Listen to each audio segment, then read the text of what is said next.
నిరుద్యోగ యువతకు లక్షల్లో ప్రభుత్వ ఉద్యోగాలను కల్పించడమే కాకుండా ప్రైవేటు ఉద్యోగాలను సైతం రాష్ట్ర ప్రభుత్వం కల్పిస్తోందని మంత్రి వెల్లంపల్లి శ్రీనివాస్ చెప్పారు. ఆంధ్రప్రదేశ్ స్కిల్ డెవలప్మెంట్ కార్పొరేషన్ ఆధ్వర్యంలో విజయవాడలో కేబీఎన్ కళాశాల ప్రాంగణంలో నిర్వహించిన మెగా జాబ్ మేళాకు మంత్రి ముఖ్య అతిథిగా హాజరయ్యారు. రాష్ట్రంలో నిరుద్యోగులు లేకుండా చేసేందుకు ప్రభుత్వం అన్ని విధాలా చర్యలు చేపడుతోందన్న మంత్రి జాబ్ మేళాను నిర్వహిస్తున్న అధికారులకు ధన్యవాదాలు తెలిపారు.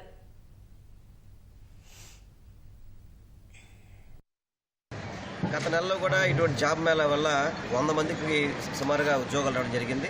ఈరోజు 1560 ఉద్యోగాలతో 20 కంపెనీలు రావడం జరిగింది. ఇక్కడ దాదాపు సుమారుగా 1000 మంది పైన ఎన్రోల్ అవుతున్నారు. ఇప్పటి వరకు కూడా వారందరికీ కూడా ఉద్యోగాలు వచ్చే విధంగా జగన్మోహన్ రెడ్డి గారు ఒక పక్క ప్రభుత్వ ఉద్యోగాలు కూడా కల్పిస్తూ కొన్ని లక్షల మందికి ఈరోజు ఉద్యోగాలు ఇవ్వడం జరిగింది.